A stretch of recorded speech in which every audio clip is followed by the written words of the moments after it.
Champions of Psychology is meant as education and entertainment. It is not a substitute for medical advice or professional counseling. Discussion of mental health topics will be primarily rooted in research and the personal experiences and self-disclosures of the hosts. While we can provide generalized education and possible mental health resources, we cannot offer any recommendations, advice, or opinions for any specific persons, cases, or situations. We provide these resources and links at our sole discretion, but have not necessarily vetted or reviewed any resource. We assume no liability for the use of the information or resources on these sites, and we encourage you to use your own best judgment.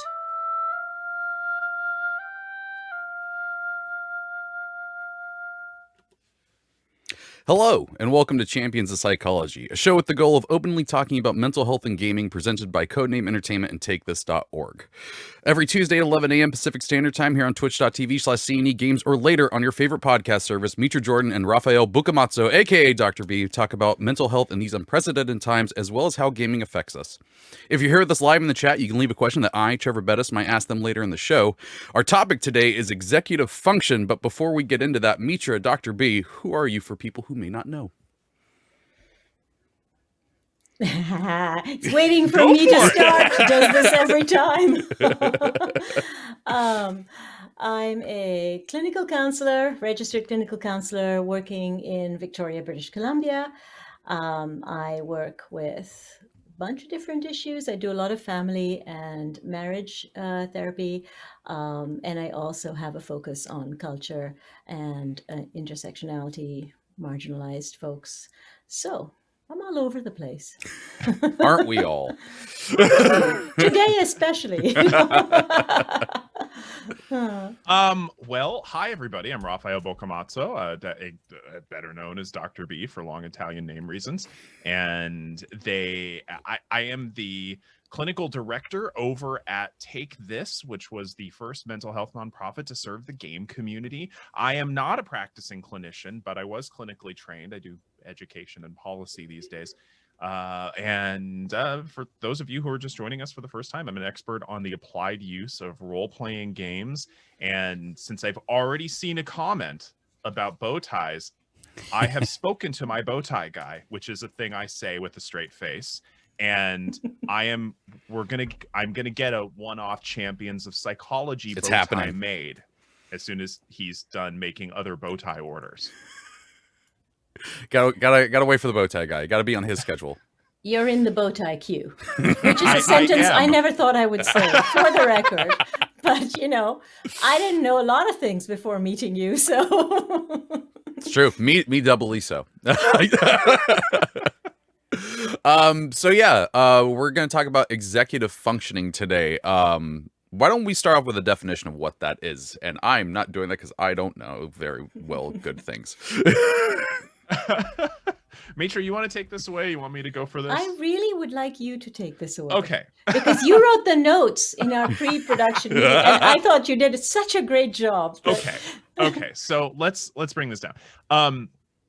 Executive functioning is really the higher order brain stuff that I went to school to say, that higher order brain stuff that we develop as we grow older. It's the last bit in our brain to really fully develop, and it's all the stuff at the front of our brain that allows us to do things like, you know, manage our own emotions or change plans really quickly, or to just plan things in general, delay gratification, to have a good working memory. Basically, think about your executive functioning as like your RAM and your CPU. And for a lot of us, especially all three of us on this show, who may have struggle with ADHD, or in my case, autism, executive functioning is often inhibited in various ways. Like I have, if we want to use that computer metaphor, I have terrible RAM and terrible CPU. Great graphic card, but it's awful when one half of my brain can't keep up with the other, and the other half's going, "You should be able to do this." But you know, executive functioning is all of that higher order planning and inhibitory stuff that we as people are able to do to varying degrees.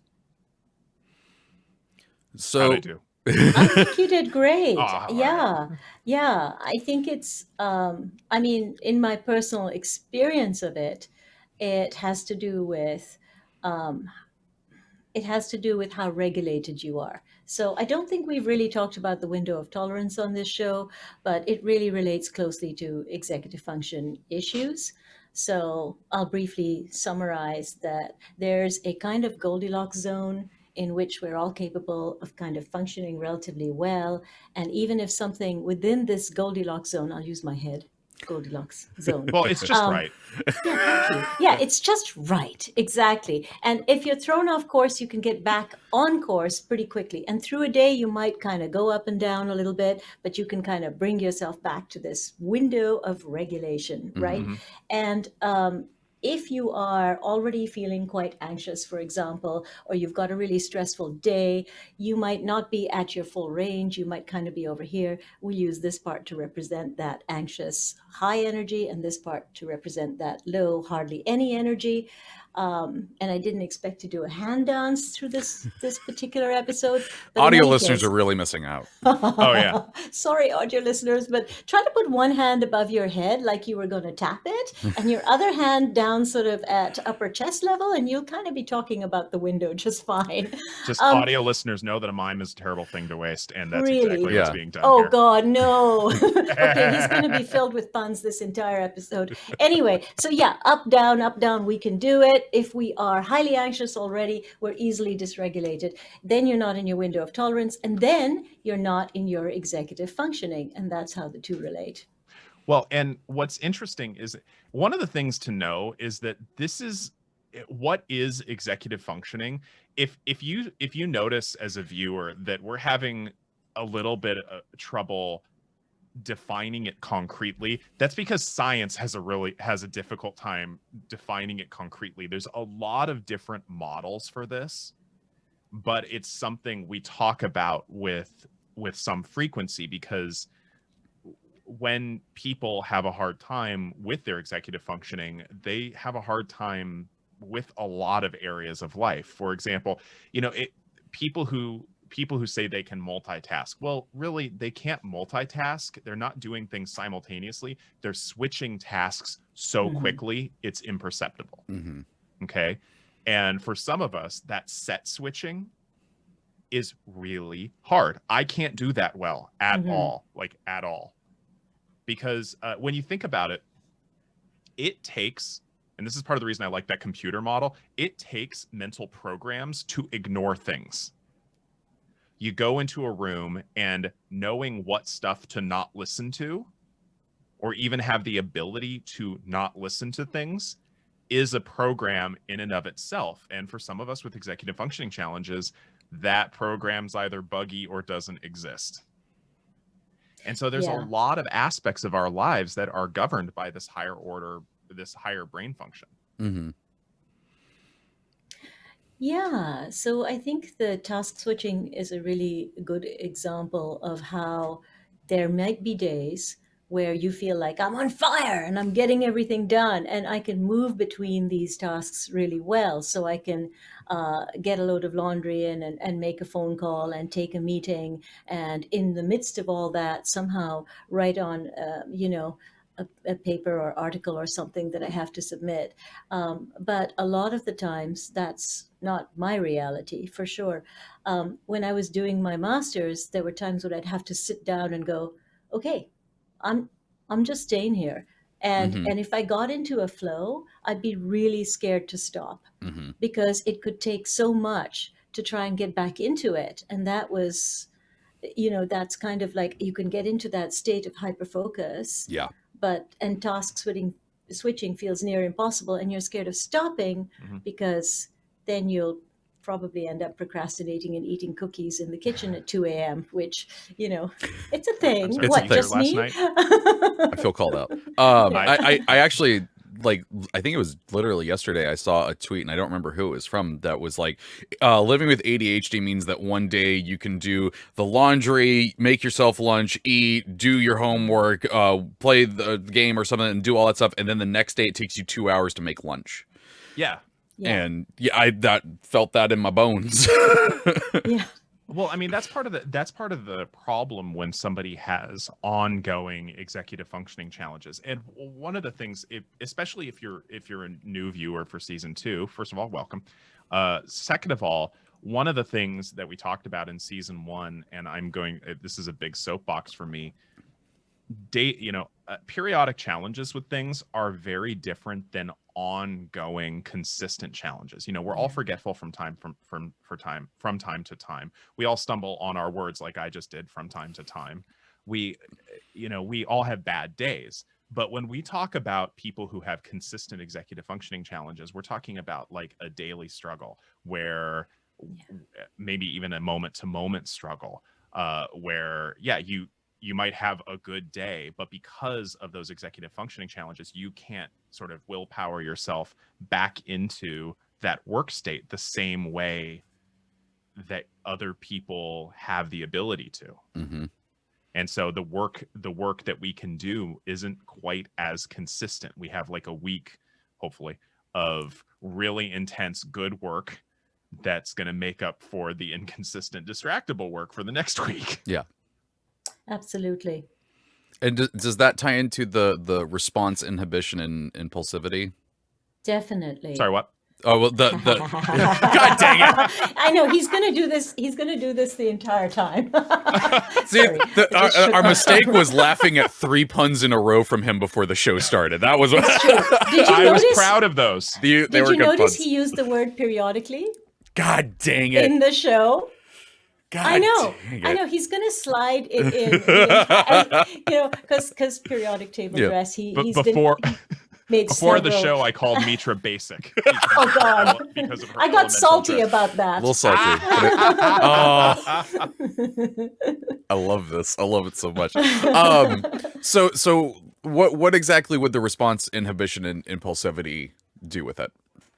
Okay, so I don't know if anyone watched the season ender, but never mind if you didn't. So what happens is our frontal lobes work best when they're fed and loved and have slept and have been given plenty of, not too much stimulation, but just enough stimulation to get them going. So, and our frontal lobes don't do so well when we're really tired and if we haven't eaten, and also if we are maybe neurodivergent and have other struggles and then move into a state of overwhelm because of too much stimulation. Mm-hmm. I cannot handle a lot of loud, heavy metal music while I am trying to fix dinner. There's just way too many tasks and pots on the boil, literally, for me to be able to stay focused if I'm also managing a whole lot of stimulation in the room. So, so our frontal lobes require us to be kind of regulated, word I love, and our ability to manage impulsivity has to do with executive function not working so well and overriding it. So I might say to myself, okay, I'm in the midst of cooking dinner and I'm hungry, but of course I'm going to wait until dinner's ready, as opposed to, let me just have a bowl of chips. Listen, you don't have to come at me like this, okay? I'm comfortable with my eating habits. So then I'm not so hungry at dinner time because I've already sort of eaten and it wasn't the thing I really wanted to eat. Now maybe I feel a little bit sick. And not just me, apparently. But that's one example of sort of impulsivity overriding what we actually want because we just don't have the capacity to keep it going. And one more thing, we talk a lot about wanting to change habits and having willpower and discipline. And this is often associated with things like a weight loss plan, right? And if you just had more willpower, right? Or even procrastinating and getting work done, well, you just have to apply yourself, okay? So it's really important to understand there's a big difference between willpower and discipline, in that discipline is about habit formation, right? And willpower is about continually having to override those impulsive feelings, which is, again, as we've said, much, much harder when you're hungry or tired or haven't slept or, or just having a difficult day for emotional reasons or whatever. But we want to create discipline and structure in our lives so that we don't have to think about it. Well, I want to add to that, and I realize we're jumping ahead a little bit, but this is something I'll admit. because I was diagnosed autistic so late in my life, and there is evidence to support the idea that the longer it is before you receive an ADHD diagnosis, an autism diagnosis, the more internalized negative self-image, negative self-talk, negative perception you have to sort of untangle. And I struggle with this daily. And one of the things that we've already touched on already, and I've seen come up in chat already, is the idea that we should be able to do this thing. Why? Yeah. Because, it's what adults should be able to do. Well, this is, I think about this is an ability score here. Okay. Yeah. This is like an invisible score on your own personal character sheet. I don't expect, in a tabletop RPG game that I'm running, I don't expect a character with a wisdom score of 8 to be able to do some of the same mental tasks that someone Yes. with a wisdom score of 16 is going to be able to do. Okay. I won't expect them Yeah. to have the same perception ability. I won't expect them to have the same insight. And it becomes berating for me to tell that character, well, you should have seen it coming. Why should Mhm. they have seen it knowing that they have a wisdom score of 8? And that's what we're talking about here. The fact that some of us actually, especially in regards to our other cognitive abilities, are literally impaired when it comes to these things. And so many of us go through our days going, I should be able to do it. I should be able to do it. I should be able to do it. No, literally, I have a disability in this area. Why should I be able to do the thing that I literally have a low score in? Mhm. Exactly. Yeah. And I think many of us, particularly those of us who are neurodivergent, or those of us who've had a lot of challenges through the developmental years, and by that I mean someone who's had a stable family life, no separation and divorce with parents, lived in the same part of the world, had friends, not had to sort of move, or so even someone who is not neurodivergent, like doesn't have ADHD, doesn't have an autism diagnosis, but if you haven't had a lot of stability in your life, unlike the example I just gave, you're going to have challenges with managing executive function. And certainly your past history would have led your executive function to be very stressed. So you're in school and you just can't figure out math. And on one level, you know you're smart, but you're just not grasping something. Well, if you go home every afternoon to your parents fighting, or somebody not coming home, or some other crisis, or even if you have, say, a disabled sibling, right? Or your family takes in a bunch of foster kids, which is a wonderful thing, but can create havoc in your home life. So these kinds of disruptions that happen in your developmental history are going to make it really difficult as well for you to have built up that self-trust in terms of I'm a good learner, or I know how to organize my time. So It's another one of those things of like, on paper it sounds great, yeah, Yeah. yeah. but then And there's it's all of these variables that piece of paper doesn't include. Yeah, yes, and most absolutely. people don't include those variables when they think about what their capacity should be, quote unquote, should, right? And it's not really realistic or fair to themselves. Well, and executive functioning, if we bring it back to this computer metaphor, executive functioning stuff is resource intensive. Okay. And it's Hmm. real easy to knock that. We've been talking about ADHD, we've been talking about autism, and now we're talking about some systemic factors, but those aren't the only things that affect our ability to concentrate or switch attentional tasks or whatever. Depression affects attention, Hmm. PTSD affects attention, schizophrenia affects attention, bipolar disorder, Mm-hmm. just about every diagnosis there is affects attention. A lack of Yeah. sleep affects attention and our ability to regulate our mood. So does hunger. There are so many things that affect our ability to do these higher order tasks. Hmm. And really, we do not give ourselves, just as a whole, we do not give ourselves enough permission to have bad brain days. Yeah. Yeah. Yeah. And I think that that's such an important, actually, I love that phrase, bad brain days, right? Mm-hmm. I think it's just, it just really takes the pressure off, which is important.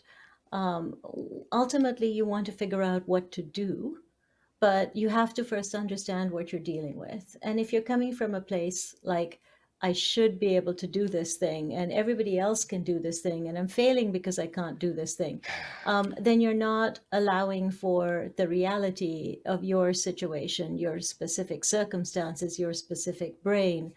And it makes life a lot harder. What So, I don't remember what book I read it in, but I remember reading one that was just like, should is one of the worst words for your mental health. It has limited. It's a double-edged sword. Yeah. Like anything else, it can be functional. Like Yeah. every emotion, even the unpleasant ones, are functional when they're working right. Okay. If we didn't have a concept of an appropriate course of action, we wouldn't have a society. I probably shouldn't strip naked and go running down the middle of the street. There will probably be repercussions for that. But when we carry it too far beyond its usefulness, like, again, if I've got a low wisdom score, why should I be as perceptive as the person who has a 16 wisdom score? That's unreasonable. Yeah. So one of the other things you had in here was the emotional dysregulation, which we've touched on a little bit here. But what does emotion and executive function have to do with each other? well, if you aren't within that lovely window of tolerance, or if you're close to the margins of it, then it's easier to move into a state of dysregulation. And there are kind of two poles, if you will. There's hyper arousal, which sounds a lot more exciting than it is, actually. But these guys are 12. I turn into like a 12-year-old or a 13-year-old every time I hear that. And I know scientifically what it means, but every time someone's like hyper arousal, I know. Right? I know. Okay, but I want to get this out there. Back of the class with you. So hyperarousal is that state of really high anxiety. It's like when we constantly think or worry that something's going to go wrong. Maybe we feel super anxious about ourselves, or we're worried about, I don't know, crossing the street or something. Usually it's that catastrophizing that we've talked about in terms of distorted thinking. And hypoarousal is like when you're just exhausted, you're just, there isn't any juice to keep going or pay attention or be present. And there's loads of reasons for it. PTSD can take you from hyperarousal to hypoarousal in a nanosecond, right? And the thing with these two states is neither of them is regulated, right? So if I'm feeling super anxious, I'm not going to be able to think with my full brain. From an evolutionary perspective, I'm actually in that fight, flight, freeze, a reptilian brain we all kind of know about, but maybe haven't always put together how it activates us in daily life. So, but if I'm close to a fight flight state, hyperarousal, or a freeze state, hypoarousal, then I'm also not able to think with all of my capacity to be creative, to find solutions, to task switch, to get myself a decent lunch, any of those things that we need to do to keep our day going. And in fact, to stay in a regulated state, because we need that planning and forethought to get us there. Forethought, that's what I'm trying to say, kind of fails us. So, in other words, present Mitra can't think about what future Mitra actually needs. And so, well, one of the things that you said there that like connected to me so hard is when I was going to therapy and I was getting tools, I'm putting bunny ears on that because as we've learned on the show that maybe that wasn't the best place for me to go. But when I was having those moments of anxiety, any of those tools that my therapist was trying to give me never once crossed my mind. yeah. No. Not a single once. It would be afterwards that I'd be like, why didn't I try the thing? I wasn't even thinking about that. Right. Well, so all of this stuff that, you bringing it back to your original question, Treavor, about how does emotional dysregulation fit into this? Well, partially all of the stuff that Mitra said, but also the idea that when we feel something, we have to, and especially something strong, we want to act on it. Mm-hmm. It takes executive functioning control to not act on what we're feeling. This is why kids tend to express distress differently than adults do. We tend to be a little bit more metacognitive. We think about our own thinking. I have a good friend that I know for a fact how angry she is by how polysyllabic her vocabulary is. If she's in a calm and rational state using polysyllabic vocabulary, she's at about a 6 out of 10 on the anger scale. If I get a text message from her that's just hi, I'm like, oh God, how are you? Oh God. And so, yeah, our executive functioning, our frontal lobe, our higher order thinking, it is responsible for so much of what we're expected to do in society, including the sequencing of our days, the planning of our days. It's amazing how often we don't thinking about. I followed you there. Well, no, it's actually one of my favorite lines from an old play, Inherit the Wind. Do you ever think about the things that you do think about? It's true, though. That's exactly it. Yeah, because you do want that metacognition, right? In terms of both controlling and considering your responses to the world, and also as part of, in that controlling, you're doing some future planning. If I blow up at my partner now before I've eaten, it probably has more to do with hunger than the, I don't know, irritating way they're rootling around in the cupboard. For example, I don't know. I'm just like, they're breathing wrong, right? You're really pissed about it. It's like, it has nothing to do with that, but we can't see that in the moment, especially if we're feeling on edge. Yeah. I don't know if this applies to anybody, but I kind of picture my own executive functioning as Ron Howard's voice narrating my life. And every now and I should do this. He shouldn't. Yeah. See, but the only time that one steps in is it's not Ron Howard, it's just Jason Bateman going, I don't know what I expected.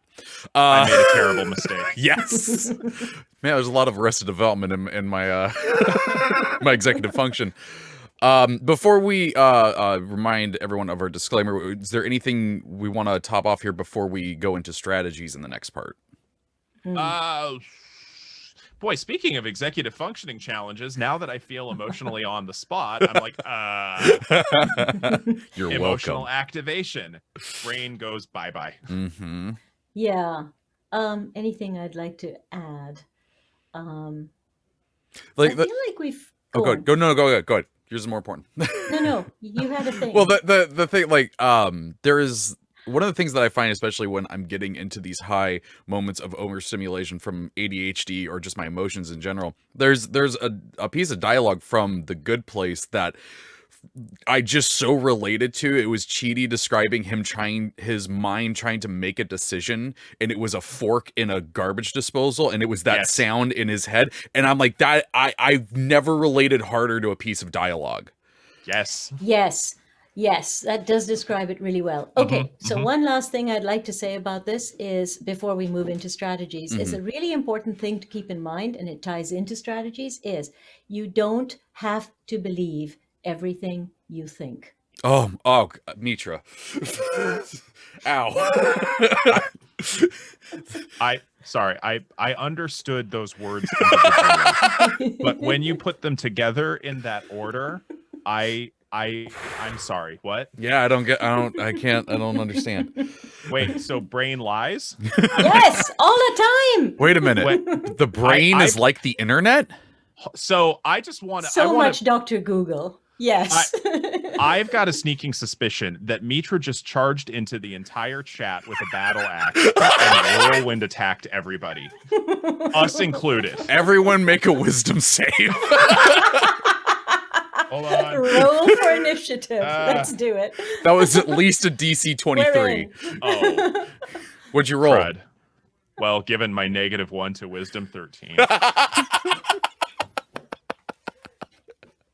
Oh God, here comes and the Strahd puppet Strahd. comes out. No, the Strahd of truth. Oh, All right, let's take a quick break and remind viewers and listeners of our disclaimer. Champions of Psychology is meant as education and entertainment. It is not a substitute for medical advice or professional counseling. Discussion of mental health topics will be primarily rooted in research and the personal experiences and self-disclosures of the hosts. While we can provide generalized education and possible mental health resources, we cannot offer any recommendations, advice, or opinions for any specific persons, cases, or situations. We provide these resources and links at our sole discretion, but have not necessarily vetted or reviewed any resource. We assume no liability for the use of the information or resources on these sites, and we encourage you to use your own best judgment.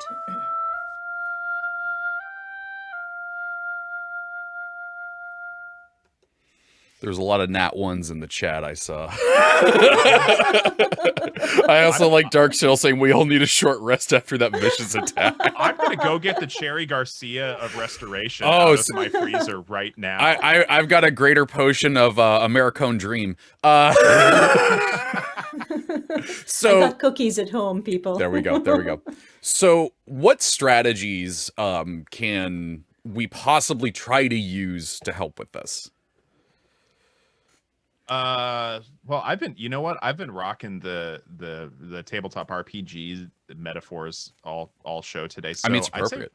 Well, rely on your party and rely on the idea that everybody has different ability scores. And I really like to use that metaphor when I talk to managers, because let's break away from the idea of this binary capable or incapable. Yeah. Okay.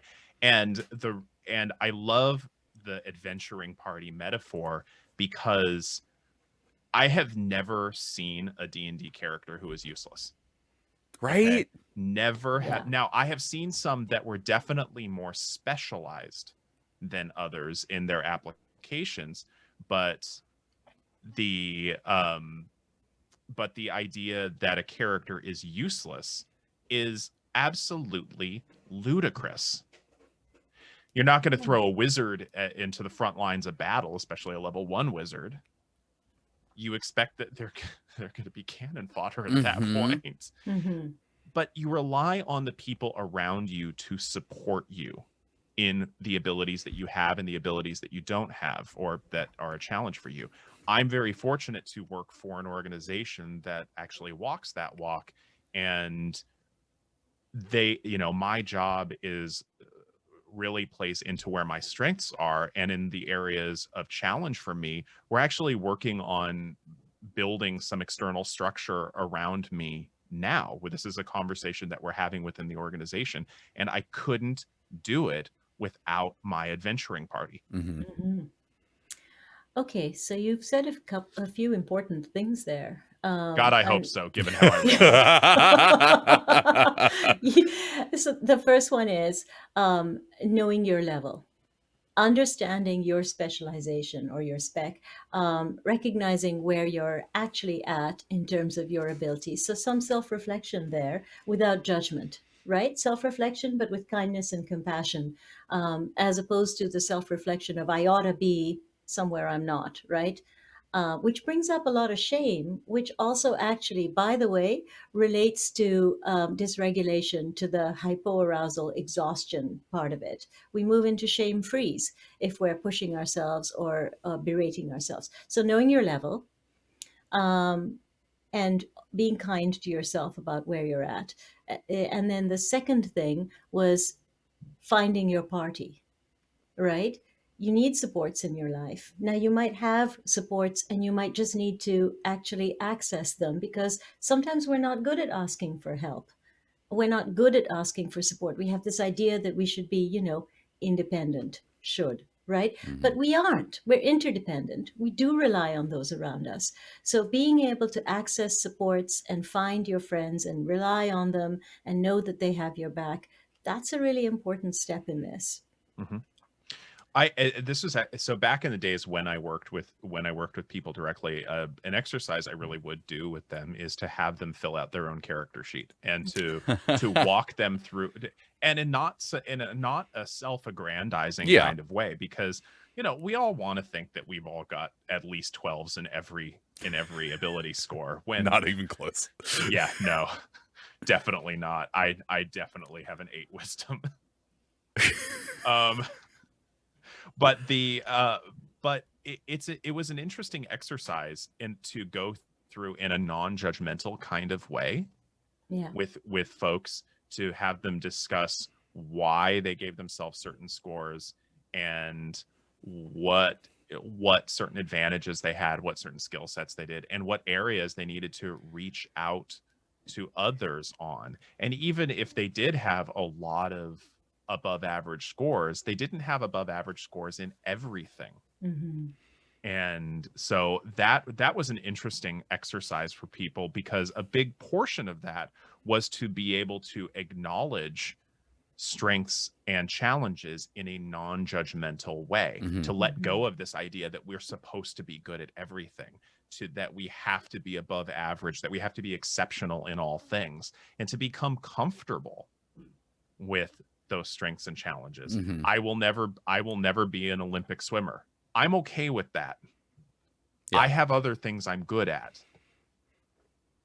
But yeah, so this idea that we should be good at everything, that's just toxic. Yeah. It really is. And so is the idea that we should reach for some kind of ultimate with everything, right? So you may love swimming, but you don't need to be an Olympic swimmer to love swimming. You don't always have to be good at everything that you do. Let me tell you a good anecdote to this one. Is when I worked in the office, one time I said to someone, something got brought up about books, and I said something about writing, and they're like, "Oh, you write?" I was like, "Yeah, I'm a writer." And they're like, "Oh, would I have read your work?" And what my boss, before I could say anything, goes, "That's a really weird question. Like, if someone says, 'Yeah, I play basketball,' you're not like, 'What team are they on?'" Like, Yes. Yeah. That's a beautiful example. It really is. And I mean, these ideas that we have to be, the idea that you could just do something for self-fulfill, that's a whole different episode. It really is. It really is. It's let me tell you. He's holding them by, hold me back. Yeah, I have so much to say on that one. We'll definitely do it as an episode. What a good idea. Yeah. So one of the things with this that we have on here is gamification, and I did want to give this a little bit of time. What is gamification? How is this related to executive function? Well, Mitra, I've been talking a lot. Okay, sure. I'll start the ball rolling. So, first of all, let's talk about learning. And I know Dr. B wants to go into operant learning, and he's going to say that piece way better than I will. So just going to remind you of what you wanted to say about that. But, I'm not tied to it. Okay. So learning, right? What are the best circumstances under which we can learn and do things where we're feeling less pressure and more pleasure? Yes. Okay. So learning through play is always effective for people because there is less at stake. If you make a mistake, so what? You're having fun and you're playing a game and you don't have to do it right. And there's this kind of energy that can come into it and creativity that can come into it because we're just not as stressed, right? Stress equals poor learning. Sometimes we need a certain amount of stress to get things done and to take risks. But a lot of times when we first are doing things, we want to kind of try them out and have fun with them. So the idea of gamification is to kind of bring in that approach while at the same time maybe making tasks that feel really challenging, potentially tasks that maybe feel a little onerous or even boring, bringing a little light and fun into them. So I'm thinking of Habit RPG as sort of one example. Oh, Habitica? Habitica, that's right. Used to be Habit RPG. Yeah, no, See, they I'm changed old. that. Anyway, yeah. So do you want to talk a bit about Habitica? Yeah, especially since we actually have take this specific challenges on there. Lovely. Absolutely. Hey. Yeah, that's actually where we originally debuted the Psychomancer mascot of ours. If you complete the take this challenges on Habitica, you can get Psychomancer gear. It's really cute. But the Habitica is this really cute RPG-based task game where you input your to-do lists on a daily basis or ongoing habits or whatever have you, and you can do this in conjunction with a guild. And when you complete those habits, you get experience points, and your characters level up, and you can go on raids together that by completing your tasks. Like you can defeat the paper clutter monster at level 5 or something like that. Oh God. But it's a really cute idea that a lot of folks have told us they've received a lot of benefit from it. I'm a fan. Yeah, and then I think Jane McGonigal came up with Super Super Better. Better. Yeah, at one point. Great concept, wonderfully Yeah. educational, not the best game. No, no. So part of the challenge with this and many other kinds of gamifications or gamification tools, I guess, is they really do have to work for you. You have to find a way to engage in it. It really helps if you have other people who can do it too, so that you're feeling accompanied. It's the same idea with the Apple Watch and the challenges and closing your rings, and Fitbit has a bunch of different ones. If my friend They're Chad all could stop drawing closing on the his rings same- every day, that'd be great. Right? I just sitting on the couch like, damn it, Chad. Being so called out right now. Must you? Must you? Well, So- there's different things we can do along that, and it's not whatever we do to make things, like Mitra said, fun motivates us. Yeah. Yeah. And pleasurable activities motivate us. There's nothing earth-shattering about saying that. So gamification in theory is a way of making onerous tasks a little bit more fun. But another accommodation that's really common is the idea of body doubling, and not in a 50s B science movie kind of way that's a metaphor for communism, but the basically putting yourself in the same room, either virtually or in person, if you're fully vaccinated, where you're holding each other accountable to do the tasks you're supposed to do. At Take This, our operations director and I actually have scheduled time 3 times a week where it's just the two of us on camera and we're working. No other we try not to schedule any other meetings during those times. We're just the two of us together, and we're working on our respective projects. Wow. That's a great idea. And I love it because I was at one point doing it without even realizing. So years ago, I had an onerous set of forms to fill out, as did an acquaintance of mine. And we both had been procrastinating so hard with that. So one day, and we weren't that close, but we were really united on this one. And so one day she came over, well before quarantine times, of course, and we sat and we had a cup of tea and we had our forms in front of us, and we were just bums in seats until they were done. And I've often done that with people where we would just work together on papers, essays. It got me through my master's. So yeah, it's a good idea. Yeah. Can certainly be done via Zoom. Yeah, it's been really helpful because, well, for 2 things. Because one, for me, creating external structure is important because if I'm in a moment, I have a harder time regulating what I'm saying yes and no to. Mm-hmm. But if I create that external structure ahead of time, and especially if there's someone else involved, so it's one thing if I interrupt my own time. It's another thing if I interrupt somebody else's time. It's a small but important detail, and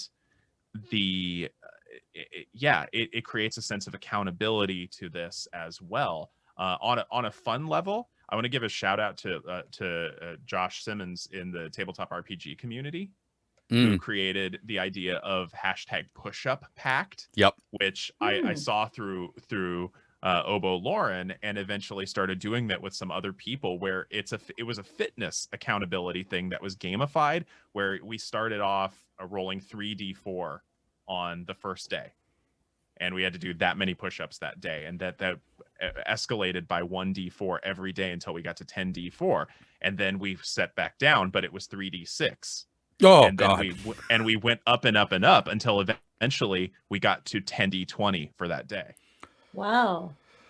I would like to do the sit-up pack. I'm much better at those. My arms hurt I already. know, right? Oh It's my so God. cool. No, it was so great because it was so gradual, and you start with you had a maximum of doing 40 by the end of the first 8 days, and you had all day to do them. You don't have to do it all in one go. This is turning into Dr. B's motivational hour, where you two can get stronger. Okay, but yes, I guess we can. That would be awesome. Check with your physician before starting any exercise. I think I really what I hear you saying there is you're accompanied. The tasks are specific. The tasks are measurable, and the expectation is gradual. And when we set goals for a thing, that's really important. Yeah. And I think the challenge, if we're talking, because we're talking about executive function, and I think we're talking about how executive function can sometimes interfere with that. So just talking about impulsivity and expectation for a second, what can happen with goals is that I'm going to be the most fit, best person I can be ever, right? And I'm going to do all the things. I'm going to weigh myself, calories, gym, running outside, Athletic Mitra is terrifying. I need Mitra as my motivational coach because I am going to do so many more push-ups. I'll stand over you. No. So I think I think the trouble is this is what happens, right? Is this kind of expectation and goal setting hijacks reality. Yeah. Right. And it's part of impulsivity. So we really want to undercut that by, if I have someone I'm doing this with, I'm keeping to a schedule. Yeah. Right. I am going to I'm just hijacked. She sounds like Grover. Oh, I was loving that. No, this was great. You're going to start giving us lessons on distance in a moment. Just near, far. I will hit you with my handbag in a minute.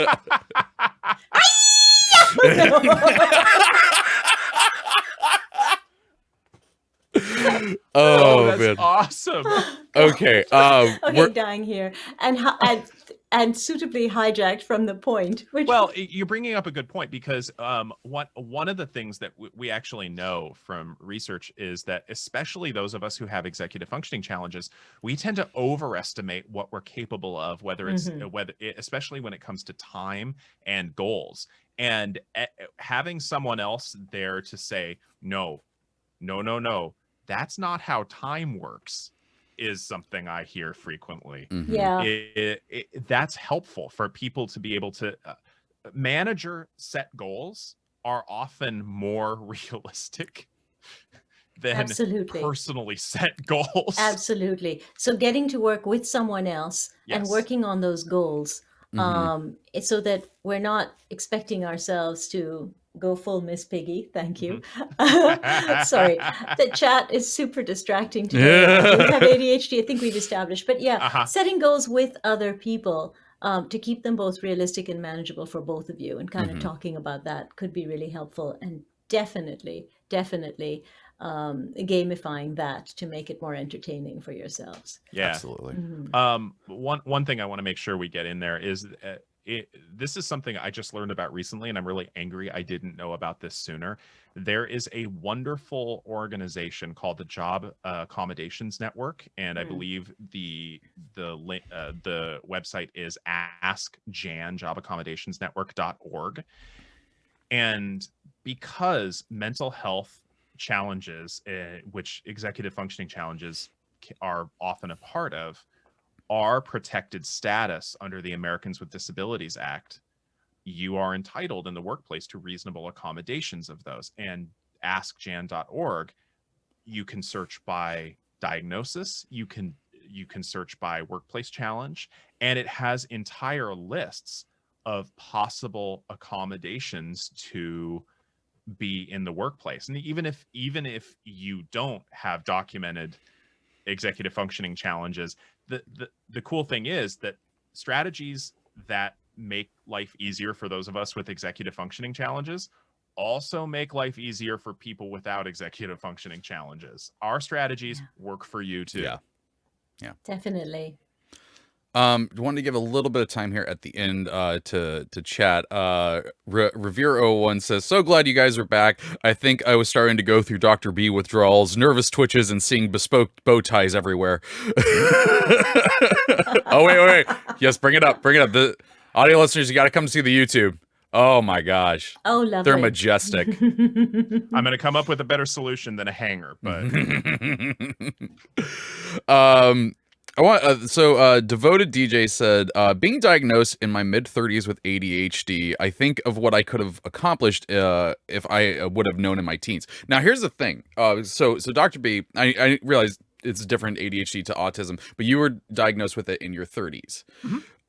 Personally, for me, who knew I had ADHD since first grade, I like, and now it might be better, but like back then I still didn't fully understand what that meant. And it was mainly just like, oh, you get distracted easily. And so I didn't understand all these other things that ADHD came with. So it mainly just made me be able to go, I have ADHD, sorry. that was it. Well, I struggle in my more rational moments as opposed to my more self-loathing moments. I struggle with that idea of if I had known sooner. Yeah. Because on one hand, speaking to my autism, if I had known sooner, sure, I might have been able to put some strategies in place. But the problem is, if I was diagnosed younger, I would have been working with the tools at the time, not the tools we have now. Yeah. And the tools we had 30 years ago for autism and ADHD were way less than we recognize now. If I had known all the stuff I know now when I was younger, but then I would be a Time Lord, and I can't do that as much as I named my car the TARDIS. Listen, which sonic screwdriver do you want to take with you? Oh my God, those are great. David Tennant all the way. Okay, I have fezzes. I got you right here. There you go. But it's easy for me to get self-loathing and lament the idea that if I had known then what I know now. But yeah, it's not a fair thing for me to say to myself, because the research on both autism and ADHD 20, 30 years ago was way different. The knowledge of best practices about autism, to be frank, at the time were kind of barbaric. Yeah. Yeah. And I think ADHD, as an adult who was diagnosed with ADHD as an adult, I can tell you that, knowing about it when I was younger, in context of other people, first of all, it wasn't really well understood in women, and that goes for autism as well, actually. Generally, still very much so. And there was so much stigma around it. So I don't know that it would have been much better. It is easy to think about, the things I understand and know about myself now. And that's a very different point than the diagnosis piece. So for sure, if I had had the tools or understand what tools I was using, because I think I used some tools and they worked great, but I didn't understand why. Yeah. I just knew it worked. And so there's so much more we can explicate about both ADHD and autism. And we're actually going to do a couple of episodes about this. I was actually about to segue into that announcement about that. So next week, so what we've decided that we're going to do is we're going to do 2 back-to-back episodes that are basically an AMA, where Dr. B has autism, has been very open about it. Mitra and I both have ADHD, and we've both been very open about it. And so we thought that it would be a good idea to kind of do an AMA about them. So next week we're doing an autism one. So Dr. B is going to be talking about, what do you want to know? So Dr. B is going to be talking about his autism and his story with that. And then most of the show is going to be up for questions from you, either in the chat or sending them into championsofpsychology@gmail.com. And then the week after that, Mitra and I are both going to talk about our ADHD and answer questions that people might have about that we can answer. And remember to keep this in mind. This is our answers to this. This is not a catch-all. This is not, the answer. This is just us who go through life with these neurodivergent things. Mm-hmm. So you don't think of it as like you're asking the absolute expert on ADHD. I'm just some dude that has a problem buying dragons. So Like a problem that you buy too many, or you can't access your debit card to purchase listen, the dragons. there's still that blue dragon I need. Don't remind me about that. Oh God, the Whiz Kids. It's so pretty. Oh Sorry. my God. I didn't pre-order the Tiamat. Anywho, so that's yeah, a reminder I need to. yeah, so next week is the autism episode. The following week from that is going to be ADHD. So we hope that you'll join us for that and send in your questions. I do want to get one more from chat in here before we do our outro. Mycroft Jones says, Dr. B and Mitra, I find your voices have soothing quality to them. Glad the show is continuing for another run. It really helps start my day at a more balanced point. And Mycroft Jones, I absolutely love that, and I totally understand why I'm not included in that, because I am a sonic boom. Mycroft Jones, I just want to thank you for that fantastic compliment. That's just incredibly kind of you.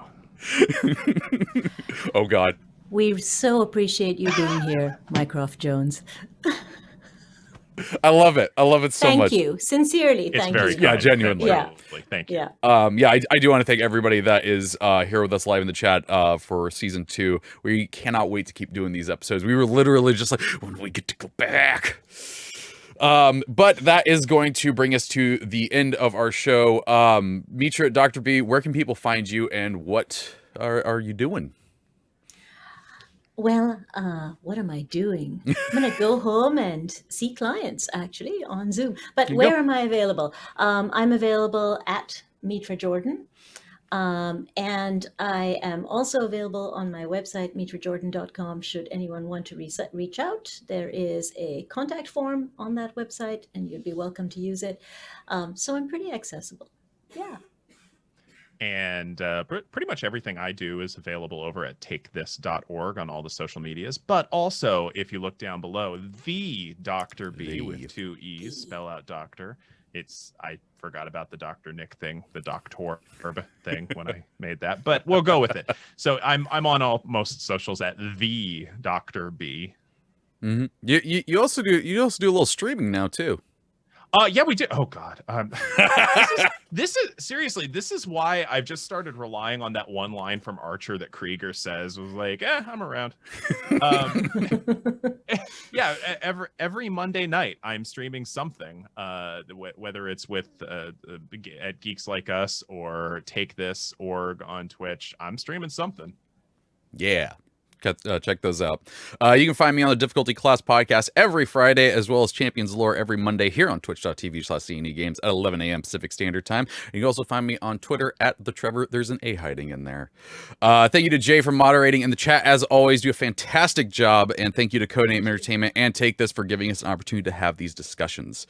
If you missed any part of this show, remember you can listen to it later as a podcast at 2 p.m. today. And if you have any suggestions for future topics or any questions for our autism AMA and ADHD AMA, there's a lot of A's in there. You can send those into champions of psychology at codenameentertainment.com. And if you are live with us right now, remember to come back at 1 p.m. for Bardic Inspiration. Lauren Urban is going to be on there, and they're doing a song about Akira, and I cannot wait. And let's see. And if you're not live with us, you listen later on podcast, we'd love to see you next week in the chat with us, especially for that AMA if you have any questions and aren't able to send in an email. Thank you to everyone for watching and listening. And until next week, take care of yourself. Take care. Bye, everyone. Bye.